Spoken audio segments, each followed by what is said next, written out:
Tiga. Assalamualaikum warahmatullahi wabarakatuh. Kami dari kelompok 2 ingin mendiskusikan mengenai makanan frozen food di PT Geprek Sultan. Tapi sebelum itu saya ingin memperkenalkan dulu. Pertama, saya namanya Fira Ramadanti dengan NIM 64232672. Saya Rahmawati Lamtayani dengan NIM 64232601. Saya Saskia Firdausya dengan NIM 64232651. Nama saya Muhammad Iqbal Fadilah dengan NIM 64232376. Selamat menyaksikan. Saya ingin kita fokus pada peluang. Produk ayam geprek sudah punya permintaan tinggi di pasar. Kalau kita bisa mengebasnya menjadi produk tahan lama, apalagi sampai 6 bulan tanpa freezer dengan teknologi retort, kita bisa masuk ke jaringan retail besar seperti Indomaret, Alfamart, dan menjangkau pasar nasional lebih luas. Memang investasi mesin retort mencapai 1,3 miliar, ditambah upgrade listrik sekitar 200 juta. Tapi ini bukan biaya, ini investasi jangka panjang. Kita akan menghemat biaya distribusi karena tidak perlu cold chain. Selain itu, produk suhu ruang jauh lebih fleksibel untuk display di retail modern. Kalau kita terlalu lama berpikir dan memilih cara aman, saya khawatir kita kehilangan momen di pasar. Yang pertama, kebutuhan listrik. Mesin retort membutuhkan 66.000 VA, sementara kapasitas kita hanya 33.000 VA. Upgrade bukan hanya soal biaya 200 juta, tapi juga waktu instalasi, trafo, dan kemungkinan downtime produksi. Lalu yang kedua, SDM, tidak ada operator yang berpengalaman menjalankan resort teknologi ini, bukan plug and play. Dibutuhkan pelatihan intensif, bahkan memungkinkan trial error yang beresiko pada kualitas produk. Ketiga, kontrol kualitas produk retort harus benar-benar steril. Jika proses tidak optimal, ada risiko kontaminasi yang tidak terlihat tapi berbahaya. Sebaliknya, metode frozen jauh lebih sederhana. Kita bisa langsung produksi dengan risiko yang minimal. Memang biaya distribusi tinggi karena butuh rantai dingin, tapi itu biaya yang bisa diprediksi, bukan risiko kegagalan sistem. Jadi secara teknis, saya menyarankan pendekatan terhadap mulai dari frozen lalu upgrade ke retort setelah sistem siap. Jadi saya harus menegaskan bahwa saat ini proyek ini belum bisa dijalankan. Bukan karena masalah teknis atau apa, tetapi karena masalah hukum yang sangat mendasar. Yang pertama, produk belum memiliki izin edar dari Badan Pengawas Obat dan Makanan. Tanpa izin ini, produk tidak bisa dijual secara legal di pasar modern. Yang kedua, belum ada sertifikasi halal dari MUI. Ini sangat penting karena mayoritas konsumen masyarakat Indonesia itu mempertanyakan soal aspek halal. Yang ketiga, merek Geprek Sultan berpotensi melanggar aturan dari Direktorat Jenderal Kekayaan Intelektual. Jika terbukti mirip dengan merek yang sudah terdaftar, maka risikonya adalah gugatan hukum dan penarikan produk. Yang keempat, penggunaan sodium benzoat 500 gram harus dipastikan sesuai dengan maksimal yang diterapkan BPOM.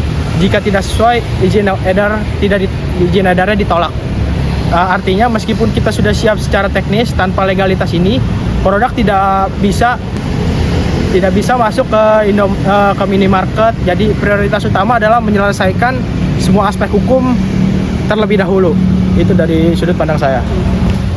Nah, tapi dari sudut pandang investor ya, saya tuh melihatnya ini tuh proyek besar, tapi juga bakalan rugi besar. Kenapa? Karena jika kita langsung investasi ke retort, total biaya awal tuh bisa mencapai 1,5 miliar ya.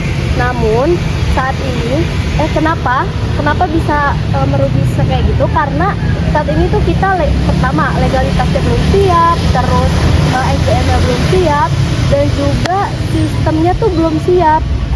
Ini tuh artinya kita bakal rugi besar ya. Jadi menurut saya sebagai investor ya, kita tuh bisa melakukan yang pertama, mulai dari frozen food dulu untuk kita melihat nih, teruji dulu di pasarnya. Terus yang kedua, kita bisa selesaikan dulu tuh legalitasnya ya, kita bisa selesaikan dulu legalitasnya. Nah terus selanjutnya kita bisa buat produk kita tuh tervalidasi dulu oleh orang-orang ya, itu secara langsung diminati atau tidak. Dan yang terakhir tuh kita bisa melakukan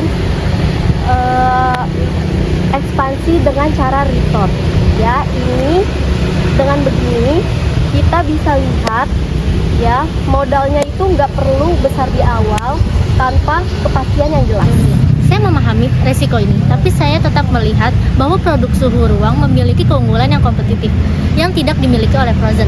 Kalau kita hanya bermain di Frozen, kita akan menghadapi biaya distribusi yang tinggi dan keterbatasan inovasi pasar. Betul, tapi kita harus membedakan antara keunggulan dan kesiapan karena retort memang unggul, tetapi kita belum siap kalau dipaksakan.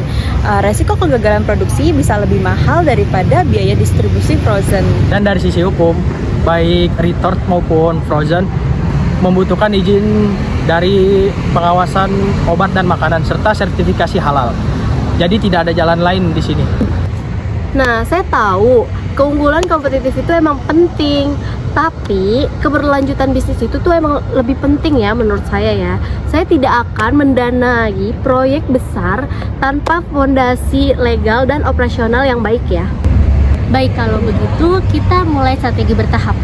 Kita mulai dari Frozen untuk masuk ke pasar lebih cepat sambil mengurus semua legalitas dan membangun brand yang aman. Setelah itu kita siapkan investasi retort untuk ekspansi. Itu lebih realistis sih, karena kita juga bisa menggunakan waktu tersebut untuk pelatihan SDM dan uji coba teknologi secara terbatas. Iya, betul. Saya setuju selama legalitas menjadi prioritas utama sebelum didistribusi secara luas. Dengan strategi yang stabil seperti ini dan resiko lebih terkendali, saya siap untuk menginvestasikan dana di PT tersebut, di PT ini. Terima kasih.